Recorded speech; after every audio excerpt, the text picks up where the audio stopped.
do you think that the idea of American exceptionalism is helping or hindering our progress on a number of themes, from racism to effective public health care to international relations? And if so, how can that be changed? Well, I'll jump in and start and say this is actually something that I've thought about quite a bit. I mean, without question, there are exceptional things that we have done as a country. And there are exceptional and talented people who have been here, who are born here, who have immigrated here. And that is why we have been such an innovative country. At the same time, I think I think we have to step away from a mythology that allows us to only see ourselves through rose-colored glasses and doesn't allow ourselves to understand not only our history, but the circumstances in which we exist today.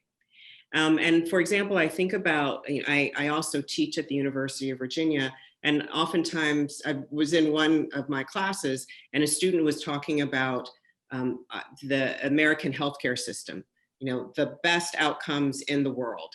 And before I could say anything, when another student who had been taking a class on healthcare raised her hand and said, well, actually, our health outcomes, in terms of mortality rates, in terms of children who are infant mortality, mortality for maternal health, a whole host of issues lower in the United States than in other places in the developed world. If you are wealthy, this is a very good place to be sick. If you are not, it can be a very challenging place to be ill, and lack of access to healthcare or preventative care. And the list goes on in that way. So what I would hope is, while at the same time having pride in who we are, that also spurs us to be realistic, to look at data and evidence, and to want to do better, and to recognize that we have the capacity to do so. I just say quickly, I love this country and love its foundations, its constitutional government. It's the mystical notion of a pursuit of happiness with a capital H is not just about me or Mel or an individual right, but a cooperative enterprise that we help one another achieve, and that I have to worry about the person who's homeless or vulnerable or disadvantaged or starving for there to be true happiness within me and within our community and country. Having said that, I'll be very direct. I think American exceptionalism, that term is arrogant.